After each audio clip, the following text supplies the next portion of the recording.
Right, muri yeZimbabwe ndadzoka manje ndine ma-updates manyama zvinhu zvese zviri kuitika muZimbabwe. Munozviziva kuti ndinge ndachinge ndatouya ndine wanu munhu wekuti handina nguva yekutambisa. So kana uchinge watoona ndatouya kudai so chibva waziva kuti kwauyiwa.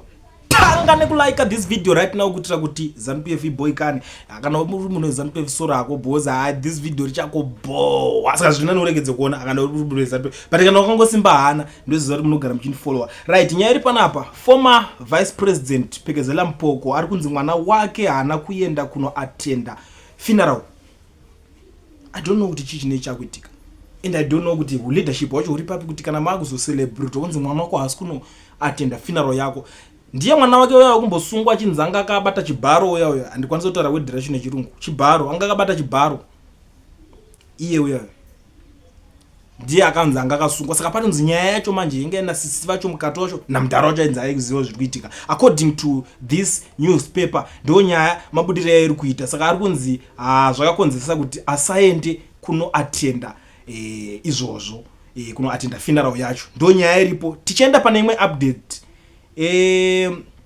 Parunzi white commercial farmers in Zimbabwe who lost their land under the country's land reform program said that the government has failed to pay part of 331 million in compensation while reimbursing others who were not part of the agreement.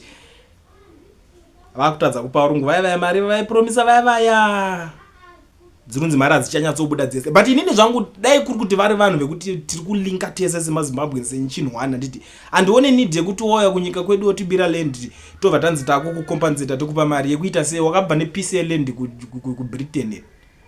But because of vanoda kupromisa zvinhu zvavasingakwanisi kuzozadzikidza nekutambura kuri kuita nyika ineyi chiko zvanzi mumboda kuwana mari yekupa vanhu vari kunzi varungu. Amen, maybe zvinenge zvichimeka sense but munozondiudzawo munenge muchishanda nawo vamwe vacho. Amen, munombondibvunzirawo kuti zvinomeka sense here ipapo. Handiti munongobvunza muchiti ndime mukubvunza haikona kuzoti ndikulinda roda kuziva izvozvo. Munongobvunza mondiudzawo panapa pamwe zvinomeka sense. President wekuBotswana Munyowani Gideon Dumabuko ari kubuda achipindura nyaya ari kunzi apiwa mombe 10 na President Emmerson Mnangagwa. So ari kuzobuda achiramba kuti handina mombe 10 dzandapiwa. Ndo nyaya ari kuramba atoti vanhu vari kungondiudzawo nyaya vari kungondidedzerawo nyaya dzekuti akapiwa mombe 10 please siyana neni handina mombe dze10 dzandapiwa nenyaya yezvimajournalists zvinenge zvichitangoduyawo zvakawanda zvichida kundaataka. Ndo zvaatotaura ini handizoziva kuti muri kubvumirana naye here ipapo asi inini ndongoti uchimbotambire navo kana uida kuzvita mutsvene mungori mafesa hapana chakashata unorambidzwa kutamba navo handiti. Anyway, you tell me what to think zvekare panyaya iyo. Right, vanhu vanofarira wengi D garai mamakisa register panapa because nyaya yenyu ndaanayo 31 December hakuna HICC venue for you guys. Sorry zvenyu kuda tagwirei the richest man in Zimbabwe ari kunzi ndiye akabhuka that venue kuti vaite zvechechi yavo 7th day ndo sadaka inonzi iyoyo. Saka mari ari kunzi akabhadhara yachoka kana zvana ungidiyo zviya zvekuti zvada kuenda nemaloya takatongoona kuti hazvishande guys.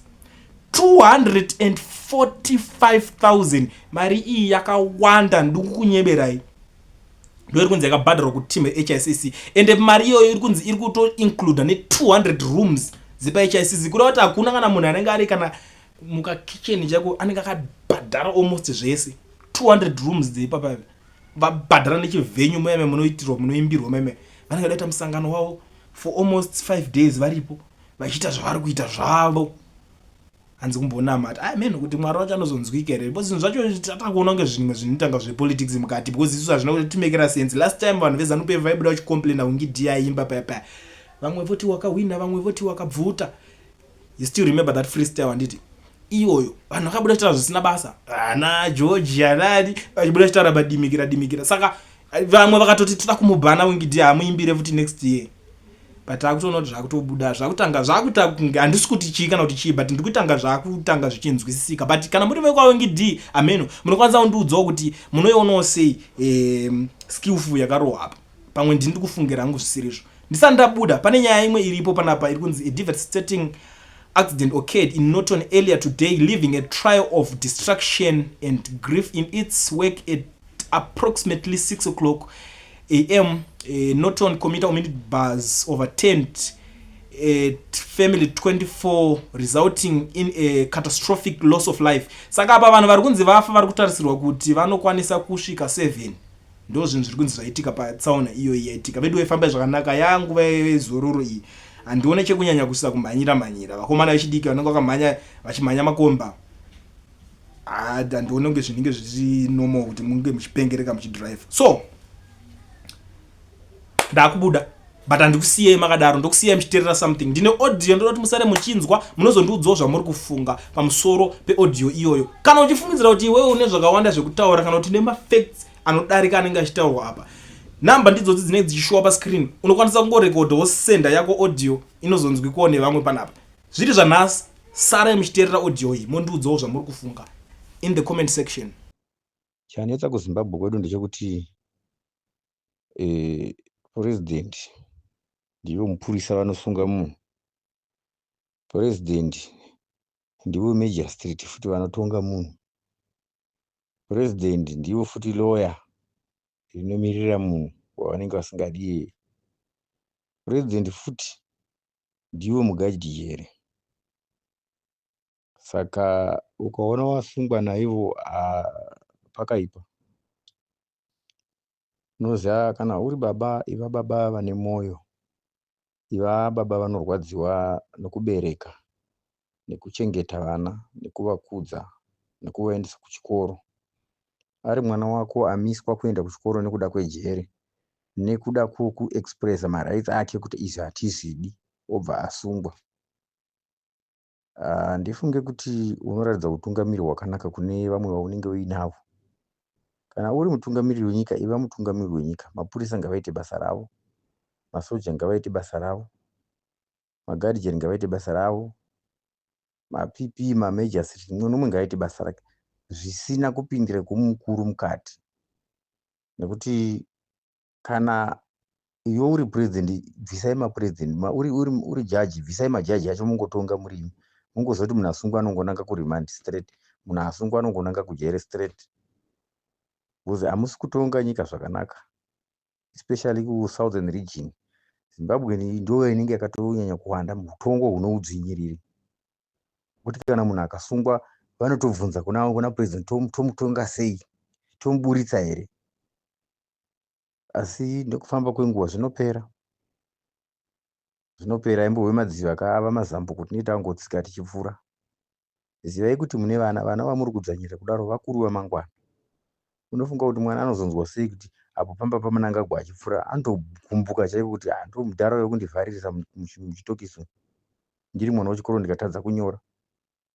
Hazvina hunhu zvinenge zviitwa nevanhu vakuru, zvinhu zvakafumuka. We should lead by example sevanhu vakuru. Kana vanhu vachiratidzira vasiri kuita noise, hapana kana chakaipa. Vari kutaura zvavasingadi, zvavanoda kuti shoko risvike kwamuri, imobata morova, imobata movharira. Still munenge musina kusolva nyaya because munoramba muchingosorwa chete. Munoramba baba vasina kunaka mukati menyika. Nevana vaduku vanodzidza kuchikoro nevana ivo havazombofi vakakuonai semunhu mukuru. Ndosaka muchizoona ZANU-PF inozoita vanhu vokumanikidza kuti vauye kumusangano because vanoziva kuti vanhu havachauyi. Vakutoita kutorova nechamboko chakuti kamani munhu wese kumusangano. Uchimanikidzwa kuita maslogan nekuti vanhu havachadi vaneta nazvo. ZANU-PF kubva 1980 haina payamboitira vanhu chinhu chakanaka.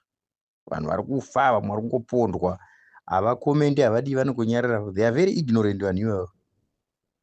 Zvese zvichiitika makoti chichi zvana Chabangu mapenzi hazviteereri. Vanenge kuti hano aita zvakashata ndiari right. Iwe ukauya uchiti unenge une pfungwa dziri nani, damburwa muromo. Saka sevakuru vari kumberi kudzidzai kuti mudzidzisane pamune makagara, mune mhuri. Kana mwana umwe munhu achigara mujere nguva yakadaro, musina kana mhinduro, musina kana chii, muchiti ndezvekumakotsi. Hazvisi zvekumakotsi izvi. Politics dzenyu dziri kupinda nemudzimba mevanhu, dziri kupinda nemuzvikoro, dziri kupinda nemuzvipatara, dziri kupinda kwese hapana kwadzisingakwana. Unoona vanhu vakarara pasi muchipatara, asi hurumende iripo, iri kugovera vanhu dzimota, iri kupa vanhu mari munyika umu. Tine zvicherwa zvedu zvatinazvo, hazvina kana chazviri kubatsira munyika. Handina mboona kana chinhu chakanzi chakavakwa neDiamond, but Diamond rakacherwa. Chandakangonzwa pezvo chekuti vanhu vakafa ikoko. Gold riri kungocherwa, hakuna kana kumuzvombe muyama ndio munobva gold. Midlands ye hakuna kana development, hakuna kana. rinongotorwa richiiswa musaga richipfuura. Zvinorevei munyika ine vatungamiriri vatungamirwa nevanhu vakawanda kudaro? Izvino kune anonzi vakomana vemamachete ava vatori nebackup todarika masoja.